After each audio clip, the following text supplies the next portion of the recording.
The world of boxing is home to a wide host of incredibly talented fighters, but right now there are 3 fighters whose names stand tall above the rest. Those men are in no particular order: former undisputed heavyweight and former undisputed cruiserweight world champion and current unified heavyweight world champion, Ukraine's Oleksandr Usyk.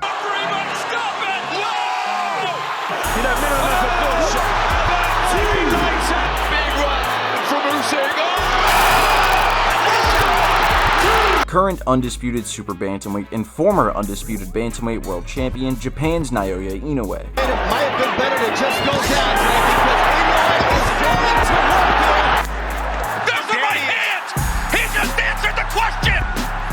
As Neri has crumbled and the monster has roared! And of course, the only male 3-time, 3-weight, undisputed super middleweight and former undisputed welterweight and former undisputed super lightweight world champion, American Terence "Bud" Crawford. Left to right, Errol Spence on inline skates, and the referee has intervened! Been ways, punch in between. Another knockdown score with a vicious body shot!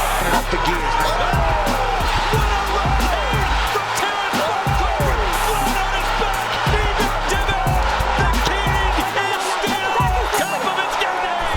These men have some of the most decorated careers in the modern era, with several display cases of world titles collected between the 3 champions. But the question remains, who of these 3 incredible fighters truly deserves to be called the #1 pound-for-pound fighter in the world? Omaha, Nebraska native, Terence Crawford has spent his whole life overcoming the odds. And his most recent fight was no different, coming up with a decisive performance and a unanimous decision victory over one of the greatest Mexican boxers of all time, Canelo Alvarez, becoming the undisputed super middleweight world champion, a fight in which Crawford was the underdog on sportsbooks. He has now become the only man in boxing to hold the undisputed title in 3 different weight classes, a feat that is likely not to be matched unless a certain Japanese fighter decided to make an attempt on another weight class in the future. Crawford's resume now holds a long list of notable names, including Israel Madrimov, Errol Spence Jr., Jeff Horn, Victor Postal, Gamboa, and of course the recently added Canelo. Crawford has claimed world titles in 5 weight classes, from lightweight to super middleweight, excluding middleweight. With recency bias in play, it's easy to say that Crawford has well earned the #1 pound-for-pound spot, and to be frank, I think I'd agree with that. While his activity has not been as consistent as the other 2 fighters in contention for the #1 spot, with only 3 fights since 2023 compared to Usyk's 4 and Inoue's absurd 7 with an 8th pending, Crawford's quality of opponent, I would argue, has been higher, with his incredible stoppage win over the undefeated Errol Spence Jr., victory over undefeated Israel Madrimov at super welterweight, and of course his most recent masterclass performance against Canelo Alvarez. 3 very respectable wins against incredibly talented opponents at their respective weight classes. While Inoue and Usyk have been fighting their mandatories and top guys available in their weight classes, the level of opposition does not truly compare to that of Crawford's. The quality of opponent, coupled with the fact that Crawford is one of the only pound-for-pound fighters actively making his way up the weight classes, proving that he is truly great no matter what the weight class is, or in other words, showing that he is truly the pound-for-pound best in the world.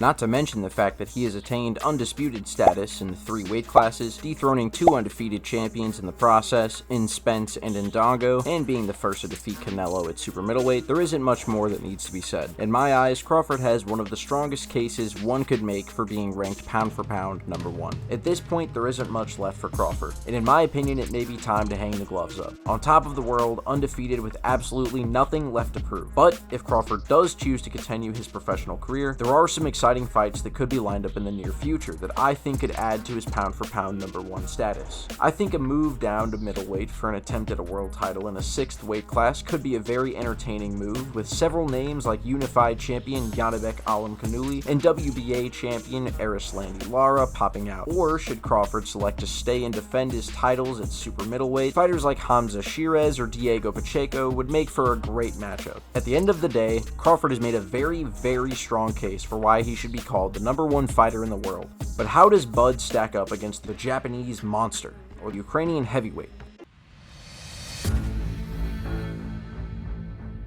Oleksandr Usyk, born in Simferopol, the second largest city in the Crimean Peninsula, has claimed essentially every major accolade that one could dream to claim during their boxing careers. Amateur world gold medalist in 2011, Olympic gold medal at the London Games in 2012, formerly undisputed at cruiserweight, and after moving up to heavyweight, he became undisputed in a second weight class. Usyk's recent performance demonstrated the levels of the heavyweight division, as the Ukrainian flatlined Daniel Dubois in a rematch to do away with any doubts that may have remained after their somewhat controversial first match in 2023. This comes after a pair of matches that saw Usyk hand the long-time reigning British world champion Tyson Fury his first and second losses as a professional to become the undisputed heavyweight world champion, and just the third man to become undisputed in 2 weight classes. At this point, the only matchup left for Usyk is arguably Fabio Wardley, yet another British fighter that Usyk may be forced to face in his career. Though, obviously, with him being undefeated, he's had rather good luck against the Brits in the past, and personally, I don't think Wardley is on the same level as Usyk. I don't believe anyone will be able to dethrone the Ukrainian as long as he is active, and for these reasons, Usyk makes a very strong case for his claim to the pound-for-pound #1 spot. While his activity has been slightly more favorable than Crawford, the fact that his last 4 opponents have been the same 2 fighters does not really assist him in that category. And if you go back to 2021, including the Joshua matches, his last 6 fights have been against the same 3 opponents. The lack of variety in opposition and quite clear, decisive routes to victory in each of these matches leaves something to be desired, and I think should give some negative points to his case. And of course, he has only claimed titles in 2 weight classes, which is not much compared to other fighters making their stake for #1 pound for pound at the moment, but that is also not Usyk's fault, as he is a much bigger guy and began his career at cruiserweight, leaving the only possibility to go up to heavyweight should he choose to move up. With all of that being said, Usyk's case for pound #1 is rather strong, and once he presumably defeats Fabio Wardley sometime in 2026, it will be rather undeniable if Inoue or Crawford have not put on a decisive performance against a notable opponent in the meantime. But does the last remaining fighter with a real claim to the top pound for pound spot have the strongest claim of all? Sudden death. KO. Activity has always been the one thing that makes the Kanagawa native stick out from his peers. As previously mentioned, since 2023, Naoya Inoue has been in 7 bouts, with an 8th upcoming in December against undefeated Mexican David Picasso Romero, which is unheard of in the modern era and unrivaled by any other active champion, excluding another certain Japanese knockout artist by the name of Junto Nakatani, who may find himself in line to challenge Inoue come 2026 after a move up to super bantamweight should they both be victorious in their respective upcoming matches. But right now, we aren't talking about the future. Let's focus on the past, what's already said and done. In those 7 matches since 2023, Inoue has successfully unified the super bantamweight division, handing American Stephen Fulton his first and only loss as a professional, and knocked out every single opponent that entered the ring, including Marlon Tapales, Luis Neri, Ramon Cardenas, with MJ Akhmadaliev being the only man to take Inoue to a decision after a streak that totaled 11 fights dating back to Inoue's first match against Nonito Donaire, who he would also eventually knock out in a rematch.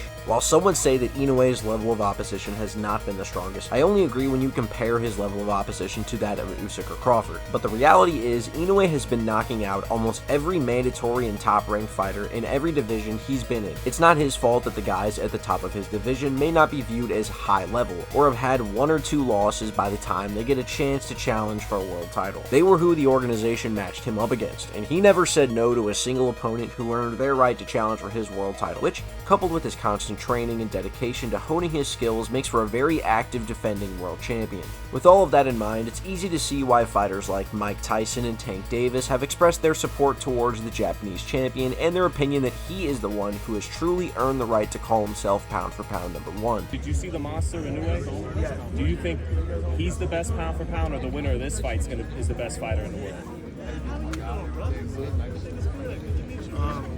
Japanese fighter is the best fighter. For my opinion on it, I'm nobody, but I think he's the best fighter. I like, what's the guy from Japan? Inoue? Yeah. I believe that if Inoue defeats Picasso in December and then defeats Nakatani in 2026, he would have by far the strongest claim to the pound-for-pound spot. As of right now, after all that's been said about each of these three champions, I think my list would go as follows. Bud Crawford at number 1. While his inactivity has left some to be desired, his masterclass performances, the names he's beaten, and the accolades he's claimed gives Bud the strongest claim to the pound-for-pound number 1 spot as of right now. At number 2, I'd put Inoue just behind Crawford. His level of activity at the highest level in the world and his ability to find the knockout punch against almost every opponent he's faced has earned him the number 2 spot. At the third and final spot, I would have to put Oleksandr Usyk. Now, third place may not sound all that great, but when your running mates are Crawford and Inoue, it's more of an accolade than a disappointment. And is also the first time Usyk has earned bronze since 2009. Jokes aside, Usyk does have a very, very strong resume, and some of the best skills the heavyweight division has seen in recent memory. And who knows, maybe by this time next year, my list will have completely flipped. It all comes down to what fights get made next, and how these legends continue to perform against the pressure of being the greatest in the world.